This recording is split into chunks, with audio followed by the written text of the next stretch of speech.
ગત 19 જુલાઈ 2023ના રોજ અમદાવાદના ઇસ્કોન બ્રિજ પર એક દુર્ઘટના ઘટી હતી અને એ દુર્ઘટનાની અંદર તથ્ય પટેલ દ્વારા પોતાની જેગુઆર કારથી 9 લોકોને મોતના ઘાટ ઉતારી દેવામાં આવ્યા હતા। આ તથ્ય પટેલે હવે કોર્ટની અંદર પોતાની જામીનની અરજી કરી છે। આની પહેલાં પણ તથ્ય પટેલ દ્વારા પોતાની જામીનની અરજી કરવામાં આવી હતી, પરંતુ હાઈકોર્ટે તેની અરજી ફગાવી હતી। ત્યારે ફરી એક વખત તથ્ય પટેલ દ્વારા હૃદય રોગનું બહાનું કરી અને હાઈકોર્ટની અંદર જામીન માટેની અરજી મૂકવામાં આવી છે।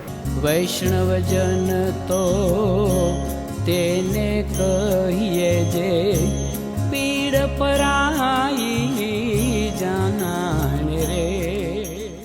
નમસ્કાર, નવજીવન ન્યૂઝમાં આપનું સ્વાગત છે। હું છું આપની સાથે ભાર્ગવ મકવાણા। 19 જુલાઈનો એ કાળો દિવસ શાયદ અમદાવાદ, ગુજરાત તથા દેશને યાદ રહેશે, કેમ કે તે દિવસે એક નબીરા તથ્ય પટેલ દ્વારા પોતાની જેગુઆર કારની નીચે કૂચડીને 9 નિર્દોષ લોકોના જીવ લીધા હતા અને કેટલાક પરિવારના ઘરના દીવાઓ ઓલવી નાખ્યા હતા। અને અત્યારે હાલ આ તથ્ય પટેલ જેલની અંદર છે અને તેણે પોતાના જામીન માટેની અરજી કરી છે। જામીન માટેની અરજીમાં તેણે કહ્યું છે કે મને હૃદય રોગની બીમારી છે, તેના કારણે મને 1 મહિનાના હંગામી જામીન આપવામાં આવે, તેથી હું સારવાર કરાવી શકું। ત્યારે હાઈકોર્ટે તેના તબીબી રિપોર્ટ મંગાવ્યા છે અને આગામી 14 જૂનના રોજ તેની સુનાવણી કરવામાં આવશે। ત્યારે નોંધનીય છે કે આ અગાઉ પણ તથ્ય પટેલ દ્વારા પોતાના જામીનની અરજી કરવામાં આવી હતી અને જેલ પ્રશાસન દ્વારા તેના તબીબી રિપોર્ટ પણ કરાવવામાં આવ્યા હતા।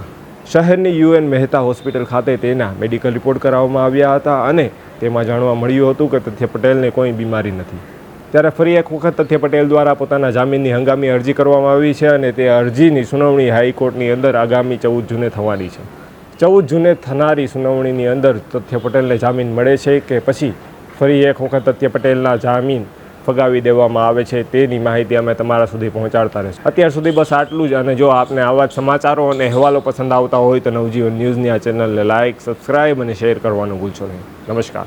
વૈષ્ણવજન તો તેને કહીએ જે પીડ પરાઈ